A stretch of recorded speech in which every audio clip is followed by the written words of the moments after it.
ቁጥር ይህንን አስገራሚ እንቅስቃሴ ያለው ከለር በነካችሁበት ቦታ ሁሉ ያሳያችኋል። አንዴ ስልካችሁ ላይ ከጫናችሁት በኋላ ይህንን አፕ መጠቀም ሶስት ነው የሚሆንባችሁ። ሌላ ምልከታ ከፈለግን ከላይ የምትታየውን ነጥብ በመንካት ከለር መቀየር፣ ፍጥነት መቀነስና መጨመር ትችላላችሁ። ሲሙሌተር ላይ በመግባት የሊኩዊዱን እንቅስቃሴ መለወጥ ትችላላችሁ። እንደ ዋልፔፐር ሆም ስክሪን ላይ እንዲቆይ ከፈለጋችሁ ከስር ሴት ዋልፔፐር የሚለውን ስትነኩት ሆም ስክሪን ላይ ሊቭ ዋልፔፐር ወይም ስክሪናችን ላይ በመታየት ይቆይልናል ማለት ነው።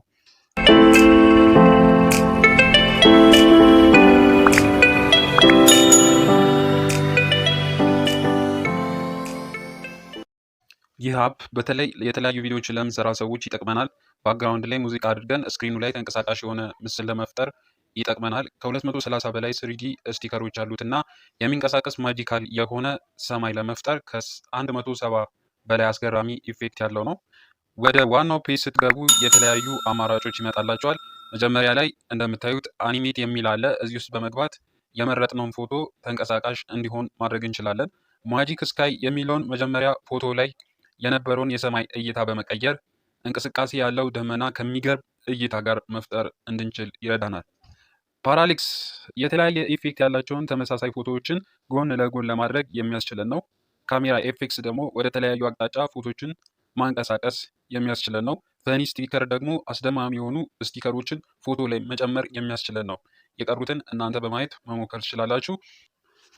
አሁን የምታዩት የአፑ ቱቶሪያል ነው። እናንተም እንደዚሁ ከጋላሪ ላይ የራሳችሁን ፎቶ በመምረጥ እና ከመረጣችሁ በኋላ ከፎቶ ስር የተለያዩ ቱልሶች አሉ። መጀመሪያ ፓዝ የሚለውን በመንካት ፎቶ ላይ የእንቅስቃሴውን አቅጣጫ ትስላላችሁ። እዚህ ላይ እንዳያችሁት ማጂክ የሆነ ሰማይን ለመስራት ዳይናሚክ ስካይ የሚለውን በመንካት እዛ ውስጥ ያሉትን የተለያዩ አስገራሚ የሰማይ እይታዎችን መምረጥ ትችላላችሁ። ፎቶ ላይ ውሃ ካለ እሱንም አኒሜት ማድረግ ይቻላል። ባክግራውንድ ላይ የፈለጋችሁትን ሙዚቃ ወይም የንግግር ድምፅ በማድረግ ሶሻል ሚዲያ ላይ መልቀቅ ትችላላችሁ። በጣም አሪፍ አፕ ነው። አሁኑ አውርዳችሁት ብታዩት እላለሁ።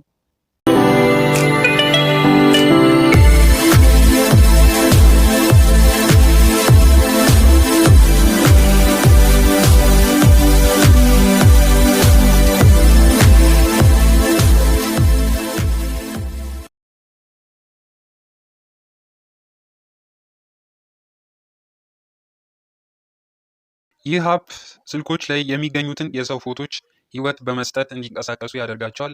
አይናቸው ሲርገበገብና አንገታቸው ሲያንቀሳቅሱ ያሳያቸዋል። ዳውንሎድ ካደረጋችሁት በኋላ ወደ ፎቶ ሴክሽን በመሄድ የመደመር ምልክቷን በመንካት ከዛም ከላይ የምትመጣልን ፎቶ ጋላሪ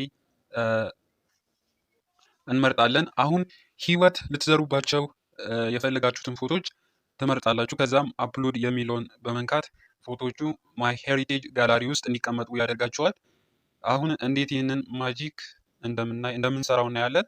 መጀመሪያ አንዱን ፎቶ ከሄሪቴጅ ጋላሪ ውስጥ እንመርጥና ትንሽዬ የአኒሜሽን አይከን አለች፣ እሷን እንነካታለን። ከዚህ በኋላ የሚመጣው ነገር አስገራሚ ነገር ነው። ምክንያቱም መጀመሪያ ያስገባችሁት ፎቶ ህይወት ዘርቶ እየተንቀሳቀሰ ሲመለከታችሁ ታዩታላችሁ ማለት ነው። ፕሌይ ስቶር ላይ አፕ ስቶር ላይ በቀላሉ ልታገኙት የሚችሉት አፕ ነው። አሁኑኑ በማውረድ መጠቀም ትችላላችሁ።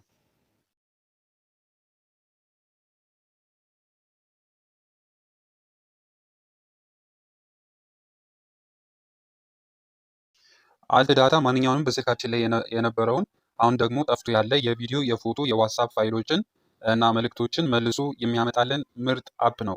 ዲሊት ያደረጋችሁትን ፋይል ያለምንም ኮምፒውተር እገዛ በአንድሮይድ ስልካችሁ ይህንን አፕ በመጠቀም ማግኘት ይቻላል። የጠፋባችሁን ፋይል መልሶ ለማግኘት 3 ቀላል ሂደቶች አሉ።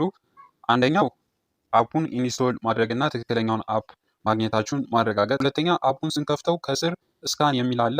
እሱን ስንነካው ከዚህ በፊት ስልካችን ላይ የነበሩ የፎቶ፣ የጽሁፍ፣ ቪዲዮ እና መልእክቶች ያመጣልናል። መልሰን ማግኘት የፈለግነውን ፋይል ስንመርጥ በላዩ ላይ አልት ዳታ የሚል ጽሁፎች ይኖሩበታል። ሶስተኛው ከላይ የምትገኘውን የሴቭ ምልክት በመንካት ሪከቨር ወይም መልሰን እንድናገኘው ይረዳናል። ስማሽ በቀላሉና በፈጣን አንድ ትልቅ ፋይልን ማስተላለፍ የሚያስችለን አፕሊኬሽን ነው። እጅግ ቀጥተኛ የሆነ አፕሊኬሽን ነው። ስማሽ በተኑን በመንካት ከዛም ለማስተላለፍ የፈለግነውን ፋይል እንመርጣለን። አፕሎድ አድርጎ ከጨረሰ በኋላ ሊንኩን ለማንኛውም ሰው ሼር ማድረግ እንችላለን። ስማሽ ያደረግነውን ፋይል በቀላሉ ዳውንሎድ ማድረግ እንችላለን። የዚህ አፕ አሪፍ ነገሩ የሳይዝ ወይም የመጠን ገደብ የለውም። ፋይሉን ኮምፕረስ ወይም ማሳነስ አያደርግም። ፋይሉን ዳውንሎድ ሳታደርጉት ሳምንት ሙሉ ይቆይላችኋል። ነፃ፣ ቀላል እና ኢሜይል የማይጠይቅ አሪፍ አፕ ነው።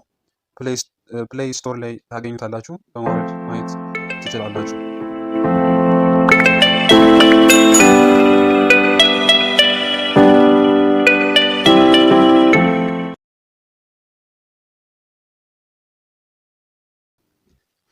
የአፕ አይከኑ ይህንን ይመስላል። አፑን ዳውንሎድ ካደረጋችሁ በኋላ በመክፈት ኮምፒውተራችሁ ላይ ያለውን ነገር በቀስትና በተለያዩ ምልክቶች ማሳየት ያስችላችኋል። አሁን እንዴት መጠቀም እንደምትችሉ እናያለን። መጀመሪያ ሪሞት ማውዝ ዌብሳይት ላይ በኮምፒውተራችን እንገባና ዳውንሎድ የሚደረግ ፋይል አለ። እሱን እናወርድና ወደ ስልካችን ተመልሰን አፕሊኬሽኑን በመክፈት ከዋይፋይ ኔትወርክ ምልክት ስር የእናንተ ኮምፒውተር ብራንድ ኔም ይመጣላችኋል። እሱን በመንካት ስልኩንና ኮምፒውተሩን እናገናኘዋለን። ከዛም ስልካችሁ እንደ ትራክ ፓድ በመሆን ኮምፒውተራችሁ ላይ የምታየውን ከርሰር መቆጣጠር እንዲችሉ ያደርጋችኋል። ስልካችሁ ላይ በሚታየው አረንጓዴ ቦታ ላይ 2 ጊዜ በመንካት የፈለግነውን ነገር መምረጥ እንችላለን።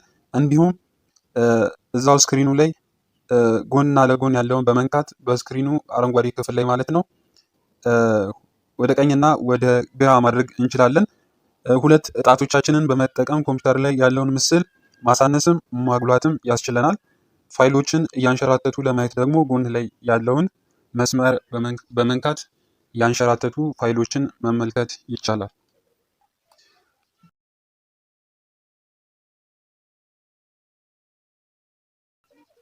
ይህ አፕ በመኪናና በሳይክል ወይም በእንቅስቃሴ ላይ እየሄድን ምርጥ ቪዲዮዎችን እንድንቀርጽ ያስችለናል። ከቪዲዮቹ ስር ሰብታይትል ወይም አስፈላጊ ጽሑፍ እንዲታይና ሌላ ነገር እየሰራን ባክግራውንድ ላይ እንድንቀርጽ የሚያስችለን ምርጥ አፕ ነው። ሴቲንግ ላይ ገብታችሁ መቀየር የምትፈልጉትን ነገሮች ሁሉ መቀየር ትችላላችሁ። ለምሳሌ ቪዲዮ ሴቲንግ ላይ ገብተን የቪዲዮን ኳሊቲ ሪዞሉሽን መቀየር ትችላላችሁ። ሴቲንጉ ባይ ዲፎልት አሪፍ ምርጫ ላይ የተቀመጠ ስለሆነ ባትነኳቸው የተመረጠ ነው። የቪዲዮአችሁን የቀረጻ ደቂቃ ለመጨመር አዘር ሴቲንግ ላይ ትገቡና ዱሬሽን የሚል ታገኛላችሁ። እዛ ላይ ገብታችሁ መቀየር ትችላላችሁ። ከሱ ስር ደግሞ ሉፕ ሪከርድ የሚለውን በማብራት በቂ የሆነ ቦታ ከሌላችሁ በራሱ የድሮ ቪዲዮዎችን እያጠፋ ቀረጻው እንዲቀጥል ያደርገዋል። በመቀጠልም የሁሉንም ቪዲዮዎች ቦታ ይዞታ መገደብ ወይም ሳይገድቡ ሚሞሪው እስኪሞላ ድረስ ለማስቀጠል ማክስ ሚሞሪ የሚለውን በመንካት ማስቀመጥ ትችላላችሁ።